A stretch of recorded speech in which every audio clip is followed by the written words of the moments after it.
Halo sahabat Republik Investor, berjumpa lagi bersama saya Iksan pada video kali ini.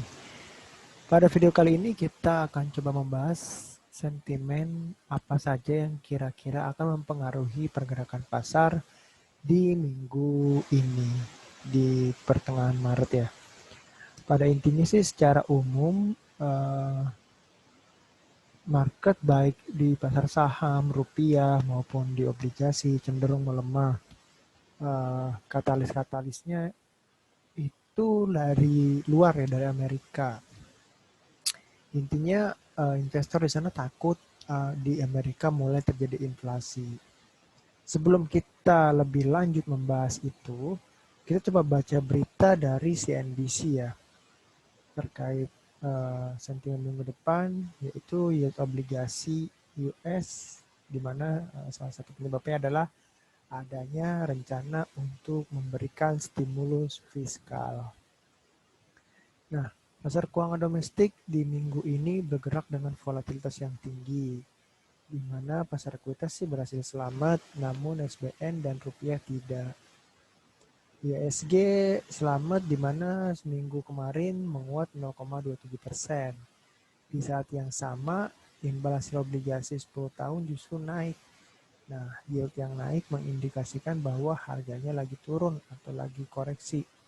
Kenapa? Karena hubungan yield dan harga obligasi itu berbanding terbalik ya korelasinya. Nasib dengan SPN, nilai tukar rupiah juga melemah terhadap dolar. Namun koreksi rupiah masih mending jika dibandingkan dengan mata uang Asia lainnya seperti yen Jepang. Nah, minggu ini dolar sedang jaya-jayanya, indeks dolar menguat ya, artinya memang uh, murni dolarnya ini yang memang menguat terhadap mata uang dunia. Nah, namun di saat yang sama imbal hasil obligasi pemerintah Amerika 10 tahun juga naik. Gitu ya. Nah, kita lihat naiknya ke berapa. Jadi ini chart US Treasury dalam 6 bulan terakhir. Nah, kita lihat ya. Jadi memang sejak Oktober 2020 di Amerika mulai merangkak naik seiring adanya potensi inflasi di Amerika sana. Gitu ya. Ini terlihat mulai naik. Salah satu faktor yang menyebabkan naiknya potensi inflasi Amerika adalah setahu saya itu adanya non-farm payroll ya. Jadi rilisnya data non-farm payroll itu justru lebih bagus dibandingkan ekspektasi.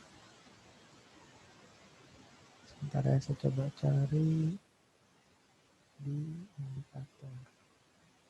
Nah, non-farm payroll itu intinya eh, data tingkat pekerja di Amerika kecuali petani ya.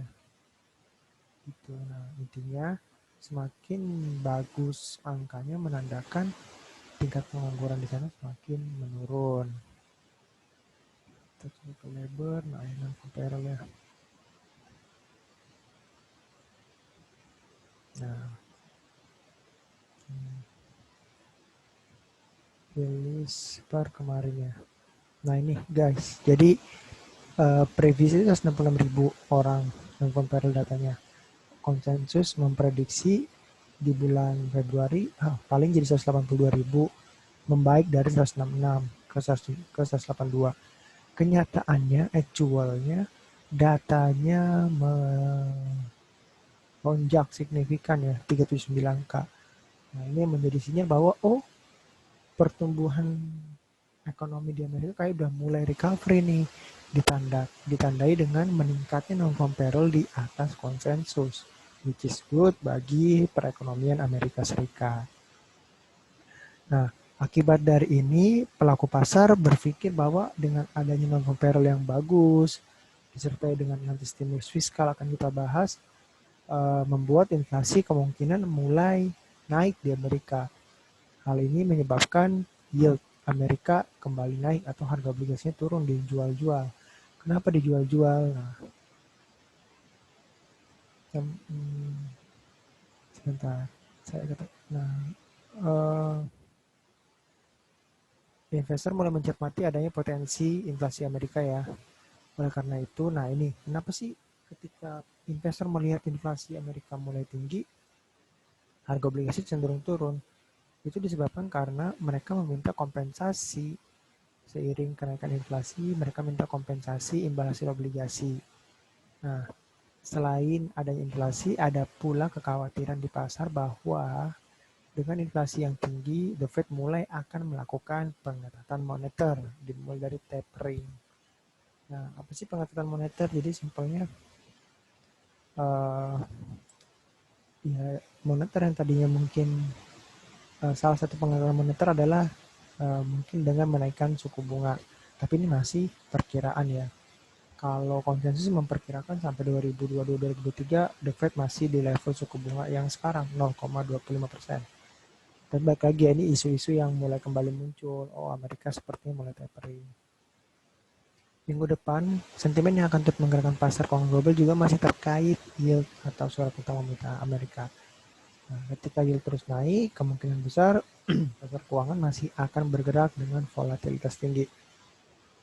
Sentimen lain yang akan menjadi penggerak pasar adalah keputusan Senat untuk meloloskan bantuan fiskal jumbo senilai 1,9 triliun US dollar yang diusulkan oleh Joe Biden.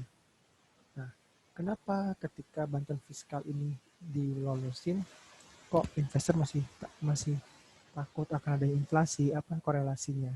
Simpelnya, ketika bantuan fiskal ini betul-betul disetujui, itu akan membuat jumlah uang beredar di pasar meningkat, di pasar Amerika khususnya.